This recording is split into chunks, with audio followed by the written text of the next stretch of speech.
Hello, everybody. Carly, I think you'll feature me. Thank you very much.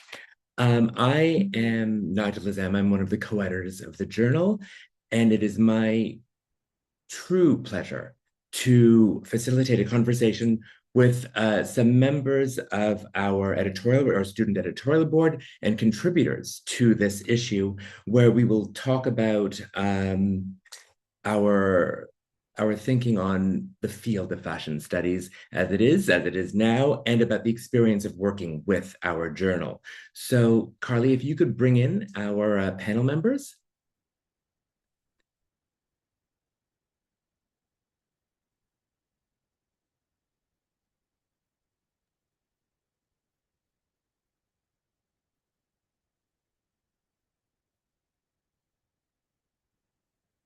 Perfect. And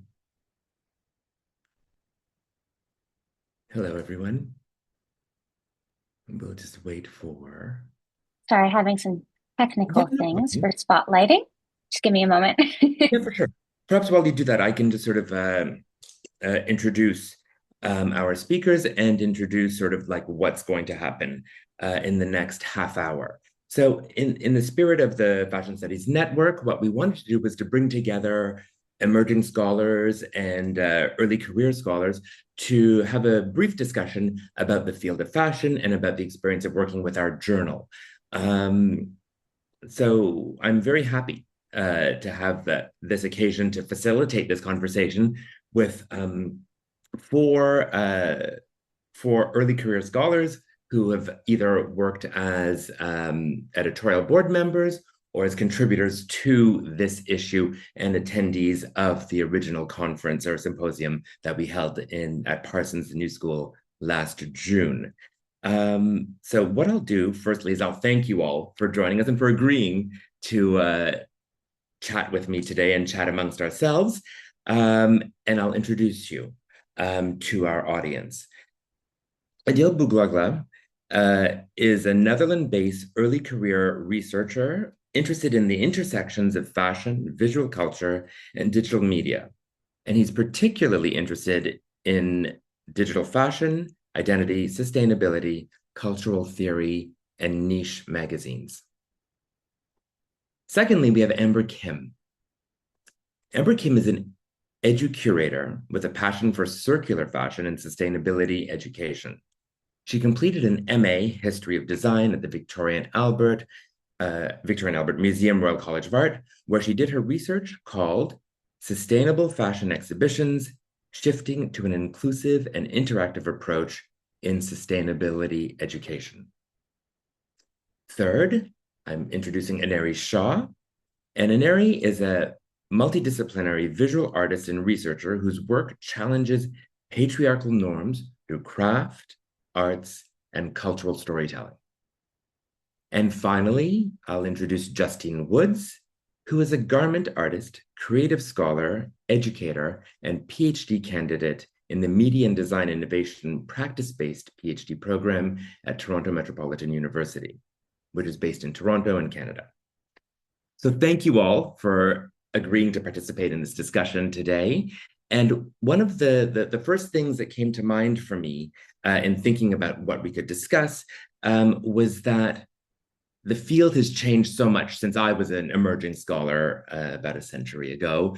And thinking about like back then, Valerie Steele, Elizabeth Wilson, they were these like lights in the field that guided us in our own work and in our own exploration of fashion as a field of study. And so what I'm wondering now, as since then, like we've welcomed new voices and we've engaged with minoritarian communities and practices, as well as like developed and expanded our toolbox, our methodological and theoretical toolbox. And so what I'm wondering is, in your experience as emerging scholars and early career ones, what do you think makes our field unique now? And like just furthering on that, do you envision any strengths, any particular strengths or areas for development in the field through your own work and through your own experience now? Would anyone like to start? Yeah, sure, I'll start. Thank you, That's Amber. I think our field is so unique because we have the platform to make people care who didn't care before. Often in the past, some academics and members of the public were not offered different ways of thinking about fashion outside the Euro-American context. And I think one of the other beautiful things about this field is that the scholars are able to bring theirs and others' lived experiences to their research. And now we are not just studying and categorizing other people and things, but we are talking about our people and our things. So I think that's a beautiful thing that we can all celebrate. Can I add to that? Because first thing that I thought of was exactly the lived experiences and the way you can connect it to identity into your academic work. But also coming from cultural studies, I really appreciate the interdisciplinarity of fashion studies. So you can connect fashion through cultural theory, history, sociology, even media studies. And I think that's one of the key strengths as well, because you can very easily connect fashion studies to cultural and political shifts. And I think that there is a very big strength there. Absolutely. Thank you very much. Um, yeah, I can add. Oh, sorry, Justine, go ahead. No, you go ahead. No, so I was just gonna again add on to everybody. I think like the uniqueness is like fashion is shot like this fashion studies has is not just about garments anymore. It's about bodies, visibility, labor, sustainability, and also like memory. You go back, you from like get archival information and be like, what was then, what's now, how it's relevant, and like in this day and age, we're looking at what it will be in future. But so much is happening, but that's the uniqueness and fluidity of our field where we can like just accept all these cultural shifts. Absolutely. I Justine, love, yeah, I love what everyone has shared. I think the beauty with where we are now in the field of fashion is that our understanding of fashion has expanded to not just be held within a singular phenomenon, but as something that is pluriversal, and that all of these fashion systems that have always existed, but were maybe not prioritized within fashion discourse, now have the opportunity to flourish. And I'm really excited to see those voices and those lived experiences and those identities be present within our conversations around what fashion theory is and what fashion studies is. absolutely. Listening to you all, it makes me like, I understand that what you've all said essentially can be like categorized as like an expansion. There's like this expansion into like where crossing borders is a deal as you talk about, and using other methodologies and other ways, or using fashion to understand these other fields differently. So we can use fashion to think about media studies differently. We can use fashion to think about political science differently.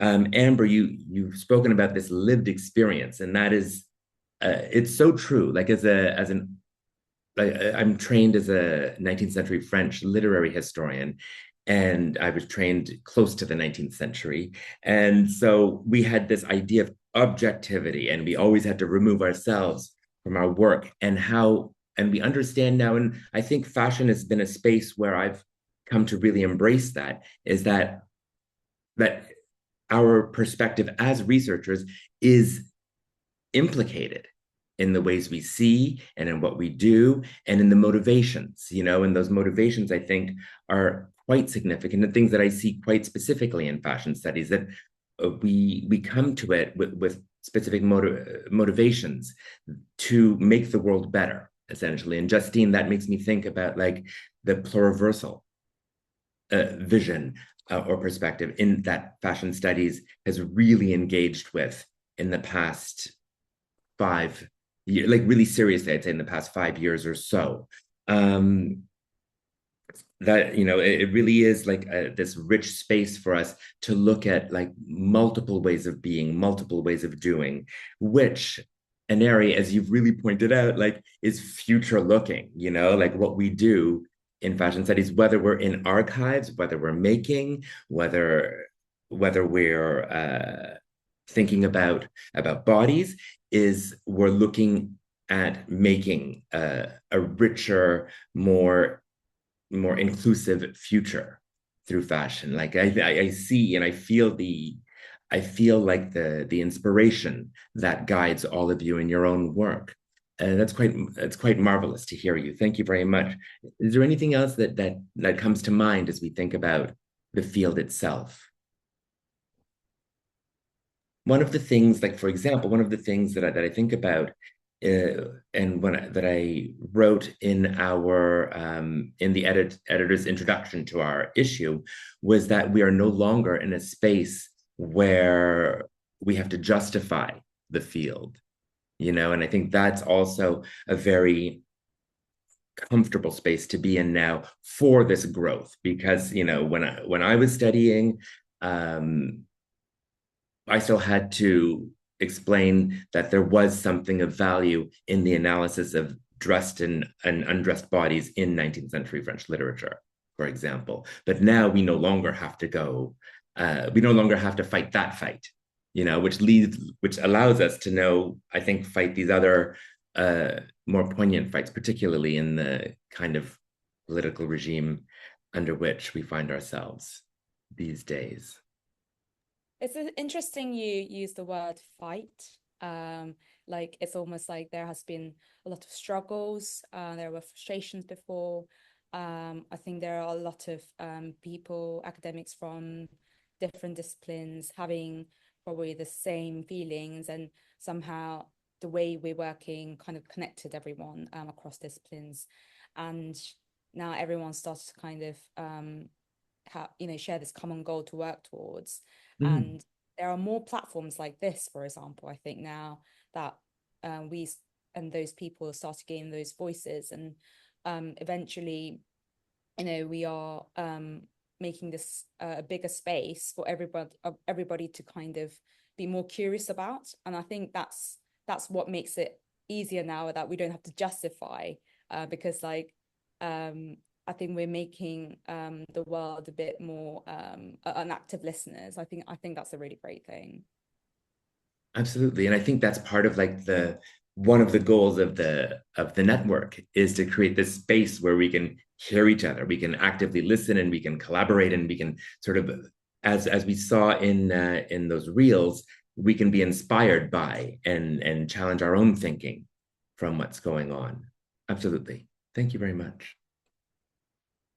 Yeah, maybe connected to that as well. I think that there is more space for dialogue and also more space for critique.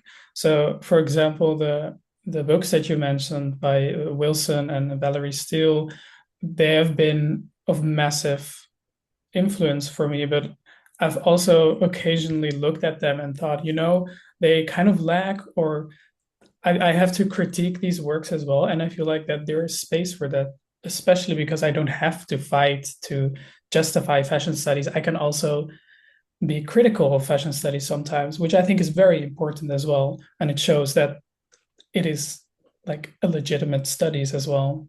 A legitimate critical field, exactly. Like when you say that, I think about, I don't know who I was reading recently, but I can't remember, I should say. And they talked about critique as a form of respect in our field, right? And so while, you know, some of these works by Valerie Steele, or this Elizabeth Wilson, Adorned in Dreams, for example, we can look at those and they are of their time. When we come at them critically, we're demonstrating the respect for their place as inaugural texts and building from that into new ideas, or more ideas that are more reflective of the time in which we work.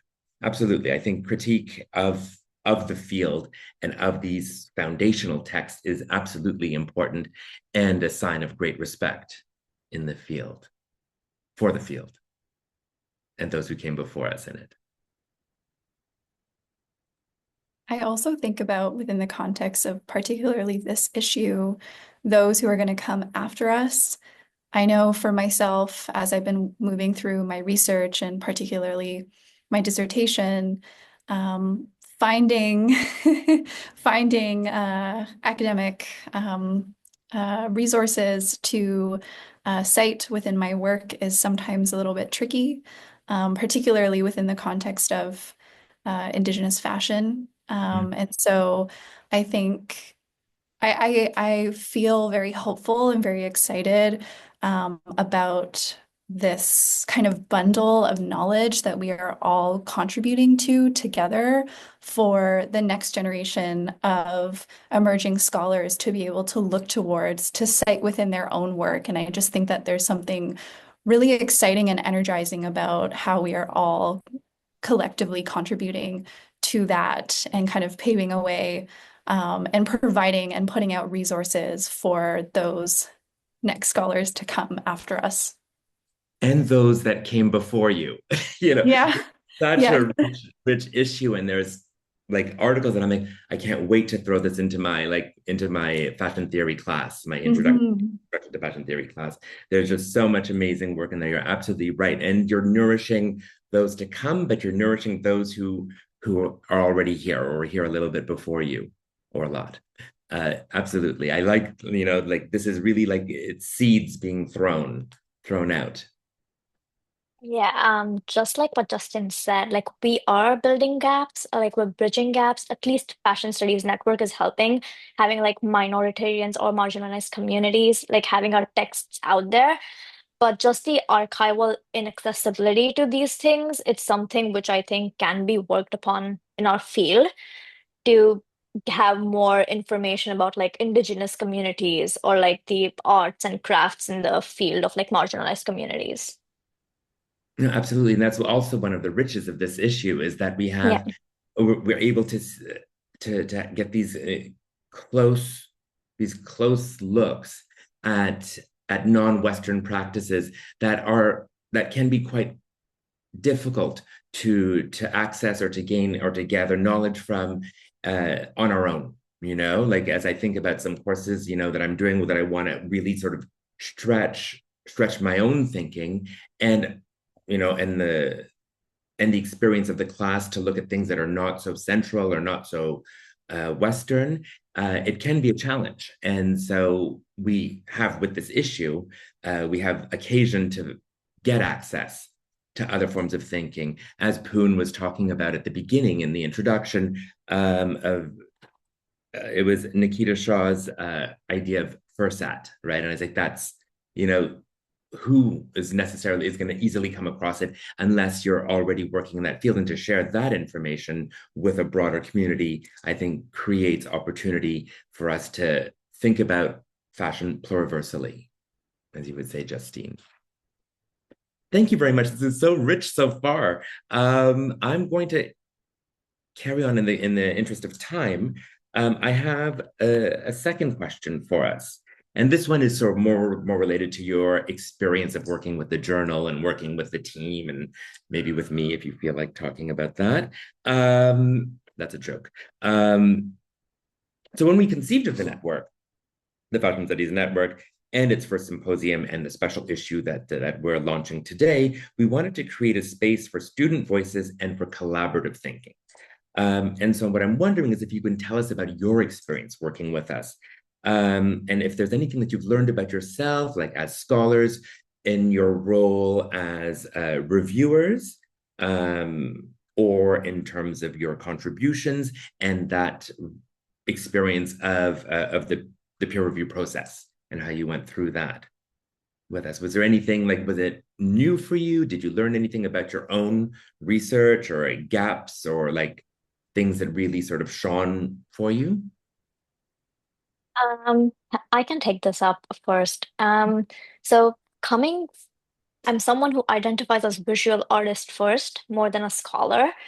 So when I started my practice, it was more about looking what I want to make and then going in the research, and it just realized I had so much to say that I had to put it down as I had to do my own research. Mm. And then it just got to a point where I got the chance to work with Fashion Studies Network and the peer reviews. I think I'm just a collaborator here.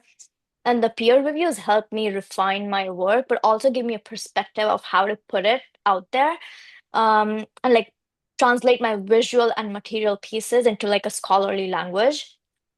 So it has been quite an interesting process because my work was very like based on like marginalized and indigenous community, and how I can put it out there in the world was something which fashion studies helped me a lot with.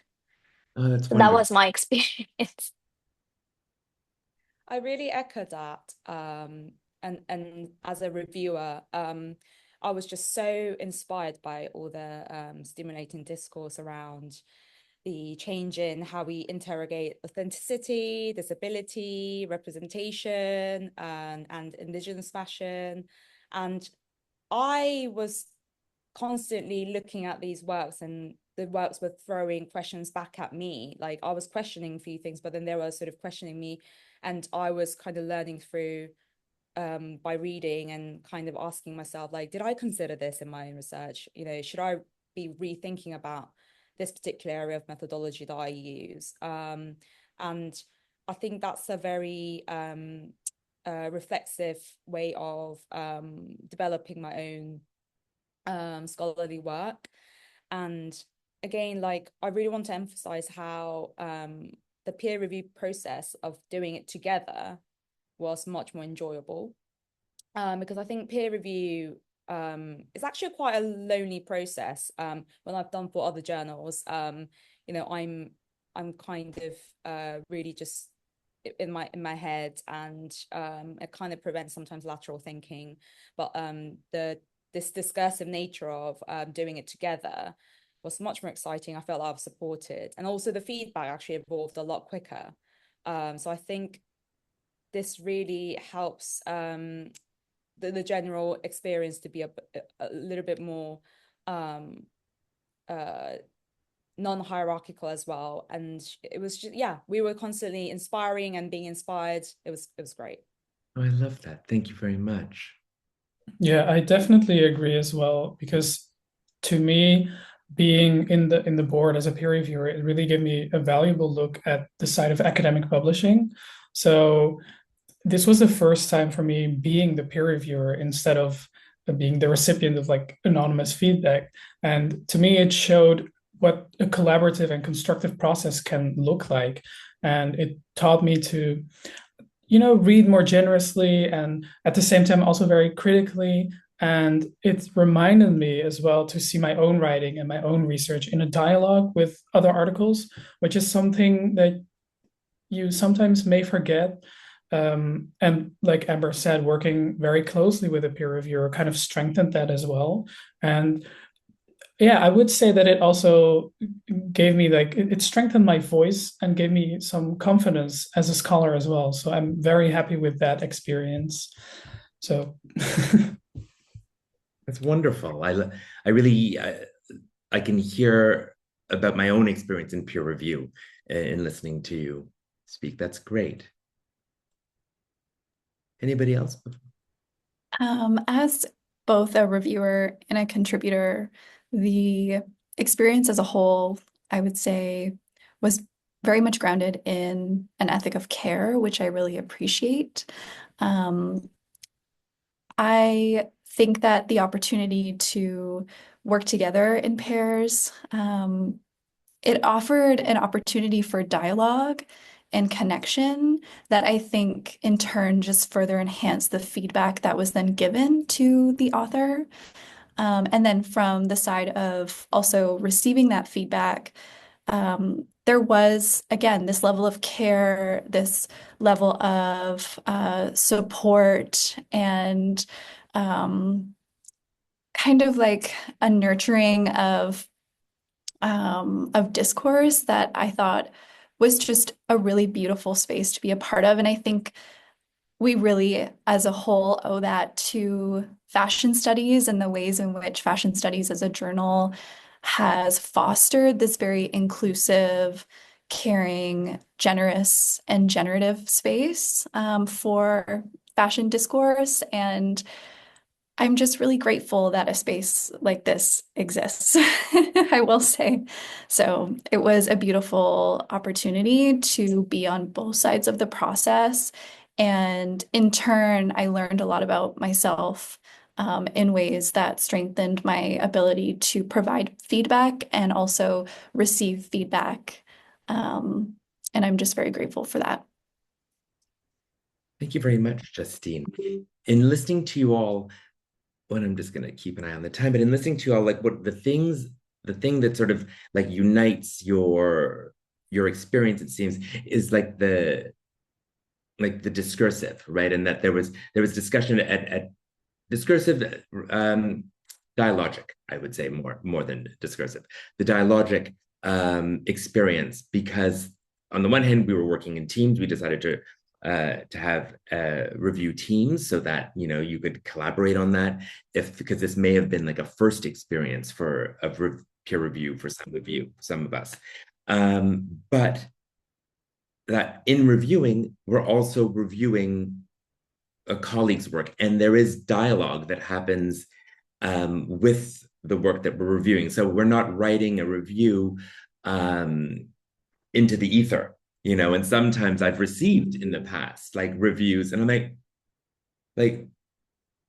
who are you writing to right now? But I know where you're writing from. But anyways, that's a whole other story. But I think and through that dialogism, what we have is the ethics of care, Justine, that you talked about. And I think that is something that's very central to the journal. You're absolutely right. We want to foster a space of care for contributors, for those who work with us, for the team that work behind the scenes, and I'm really touched that that experience was felt by you specifically, Justine, but what I gather from listening to all of you, because it was something that was quite central to our concerns as we put together the network, the conference, and this issue that came out thereafter. Thank you very much for that. As I look again, another point that I think, Adil, that you brought up that was quite interesting was that, and you, Justine, as well, in fact, that it's also a learning process, right? And sometimes, like when I get an article to review, and I have like that miraculous moment of time that I can do it and accept it, and I do it, it's always so enriching, right? Because you're reading someone else's work that's remote in some way related to the things you do, but not directly. Like, I mean, we are each who we are as researchers, but we learn from those processes. And when we think about how can we improve the work that's in front of us, it forces us to do a bit of research, to think things through a little more critically, as you've said, Adil, and then to expand our own thinking in the same process. So thank you again for your work as contributors, those of you who contributed, but particularly as reviewers. We all really appreciated it. I see we have a few more minutes left. And perhaps to close off, I'm wondering, like what excites you now? Like what are you working on in the next little while, or that you've just finished, like a project that makes you proud, that gets your blood pumping? If you'd like to share some of that with us. I can maybe start. Sure. So, like when you introduced me, you said that I focus a lot on fashion, visual media, digital media. And recently I've kind of taken a step back. Well, not taken a step back, but like I focused on something new, which is very close to me, as like we discussed with the lived experiences. So I'm a second generation immigrant, and I'm a diasporic subject. And so I wanted to look into the relationship of fashion and diasporic subjects, not just from this, like you said, objective view, but really from the personal as well, but still keeping that academic position. And yeah, I'm actually very proud of the article that came out of there. I hope it gets published somewhere. But it really reminded me of that article when we talked about how fashion studies doesn't have to be that rigid, objective kind of field. And yeah, I'm very happy that I took that that opportunity. Well, congratulations. So if it's an article that you haven't yet submitted, I It know, is so. but Maybe a follow-up.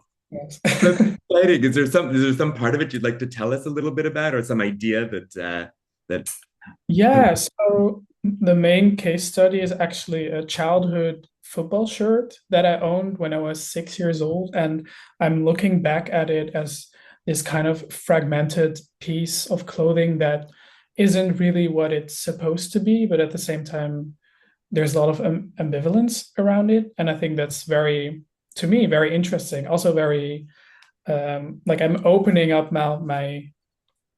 myself for like my whole childhood for research, which is something that I'm not used to. So it's very interesting to see what it turned out to be. that can be intense. I mean, all research is about the researcher, Anyways, in some ways, it's even more sort of pointedly so. I'm sure it was a very enriching experience for you. Yeah. Anybody else have something exciting to share with us? Yeah, so I'm kind of in a similar position with Adil, but I have just published a journal article and it's out now, and I'm so happy that it's just out in the world, and I can just sort of park it, and then I can just think about other nice things. I mean, writing the journal article itself was really nice, but yeah, it's now out in the International Journal of Social Sustainability in Economic, Social, and Cultural Context, and it was a really great experience to kind of think about how collective mindset is the vehicle to move away from the hegemonic ways of thinking, and then it can embrace multiple viewpoints and create a vision that benefits everyone. And I'm taking this ways of thinking and frameworks forward, and I'm actually started a project outside of my day-to-day job, and I'm a project lead on young people's program at this charity called Greener and Cleaner. So it's a very local charity in Southeast London, and basically I'm doing some outreach and engagement work to get young people into the space where we educate people how to live sustainably. That's amazing. So it's like theory and praxis. You've published this article, and you've sort of grounded your thinking, and now you're taking that out into the world. That's very exciting. Very Marvelous. And before we close off, Aneri, Justine, did you have anything you'd like to share? Yeah, I think I was just really looking forward to today and for the journal to finally be launched and for my article to be shared with the world. I keep going back to there's a image in my article of my grandpa, and I think just the opportunity for him to be a part of my article in that way, and for his presence to kind of live within that space is kind of in a way, yeah, I can't, I kind of, it feels surreal. It feels surreal. It feels a little unimaginable. And so I'm just really grateful for the opportunity for this space to be able to bring all parts of ourselves, including our family, into academic research. So yeah, I've just really been looking forward to that. Otherwise, just keep trekking on, trying to finish my PhD dissertation. I remember that. I remember that. So yeah. Yeah, I was looking forward to today as well. It has been great, and I think the future it excites me. I get to go back to India for a few months, so I'm Wonderful. gonna like continue my practice there, develop a new project, and get things started there. That's absolutely exciting. It's exciting to like change locales, engage Mm-hmm. communities. That's going to be wonderful. Well, in closing, I would like to thank all four of you for joining me today and for sharing your ideas, your experiences, and your moments of pride with us all today. You've made this a very enriching experience and a nourishing one for me, thinking about myself as a young scholar, as an emerging scholar, and seeing what's to come. It's been wonderful. So thank you all very much. And congratulations on all of your work and it all coming to fruition. Thank you, Nigel. Thank you. Thank you. Thank you.